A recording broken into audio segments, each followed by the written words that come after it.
It's another rainy day up on the mountain. We have the fire burning on the stump, and we're working inside the blacksmith shop today. Really making progress now. I'm taking this old barn sliding door apart because it has exactly the oak that I need to cover the front of our blacksmith shop so that the whole front looks the same. Slowly getting these boards and battens in. So far we have all the boards on this side. Still got to cut some pieces above the window and below the window. But I think we're going to use the long boards and go ahead and cover this side also. And if the back side doesn't quite match, that's okay. All right, we have the old barn doors completely off. I left the track at the top because I'm not sure what I'm going to do to replace it. It's good to have a plan, and I really don't have one. We're still burning on the stump. It's looking pretty good. I think I could probably break it up with the backhoe pretty soon. We have the front of the blacksmith shop all closed up. Still have to put the 2-inch battens on it, but I got to get to the sawmill to do that. So that side looks pretty good. And we also have this side all closed up.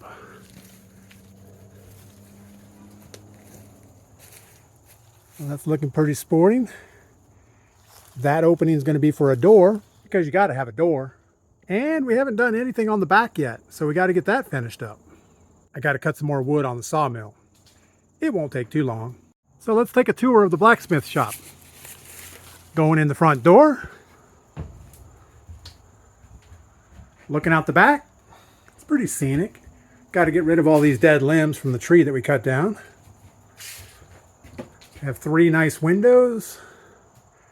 Some old barn wood on the front. That looks really good. We're actually storing stuff in here.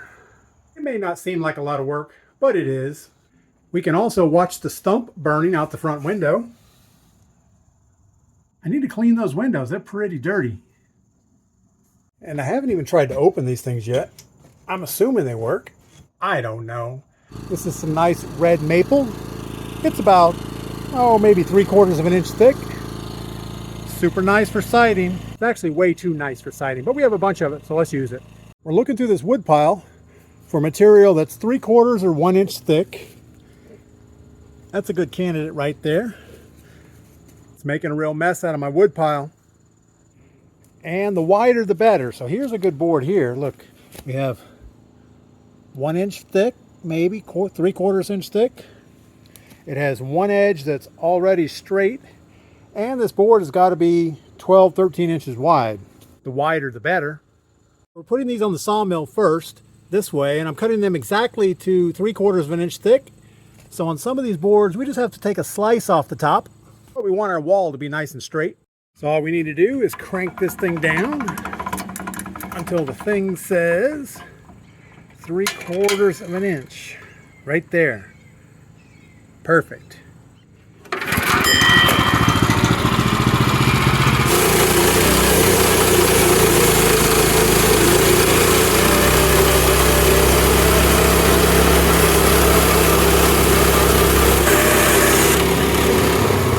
All right, so after we finish that operation, all we really have is this thin skin that we just cut off the top. And that leaves us one really nice 3/4 inch board. It's nice to have it consistent. We have one more cut to make on this board. Next step is to stand it up on its edge. And we have these little metal things on the back to help support it.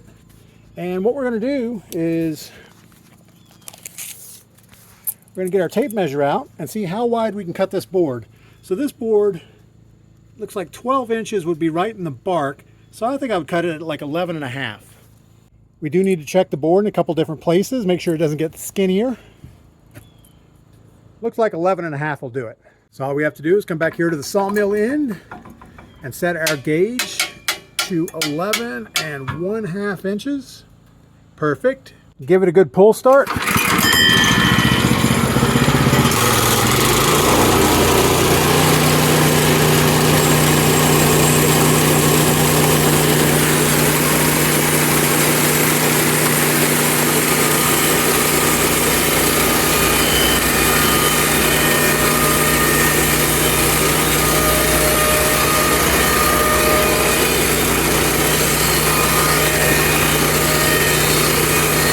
And that's it. This board is ready to go put on the wall. You have a couple more steps to do. We need to square up this end to make it look nice. Definitely want it to look nice.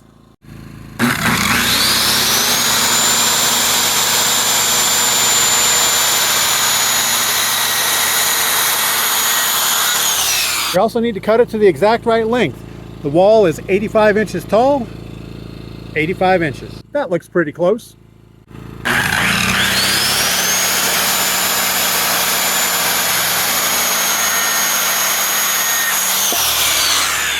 Let's go install it.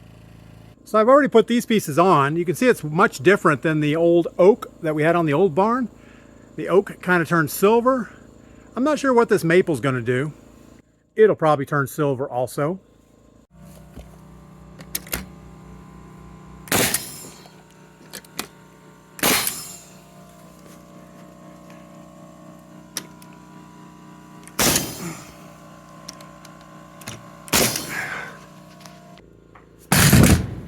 All right, we got that one on. Looks pretty good right there on the edge. Now we just got to close in this space here, and then above and below the window. And then we can move on to something else. Well, we're done with the board process. Now we got to do the battens. Let me show you what that's like.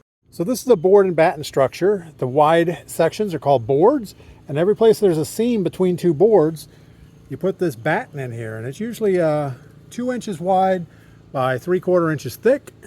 So those should go pretty quick. Probably not. After all the sawing for the board process, this is all the scrap that needs to be burned. Good thing we have a stump that needs burning. And luckily I have some 2-inch thick material here, so I think what we can do is just cut this into 3/4 inch strips. So that should go pretty quick. This is our first batten that we're going to put on, and we're going to cover this seam right here. It's going to look something like that. So let's go ahead and get that nailed on. It's slowly coming together. One of the biggest hazards when using the sawmill, these little supports behind the wood. As we keep cutting these boards down 3/4 of an inch at a time, eventually we're going to get down here and run right into this thing. So I got to make a mental note not to do that.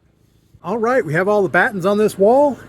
It is 100% complete, except maybe framing out around the window. This is what the inside looks like. I put the silvered oak facing in on this side for no real reason, but you can see the battens fill in the gaps between. Looks pretty good. Good enough for the girls we date. As you can tell by the sun, it's getting kind of late in the afternoon. I think I'm going to quit, go inside and do something else. You guys make sure to do something fun. Come back and tell me about it.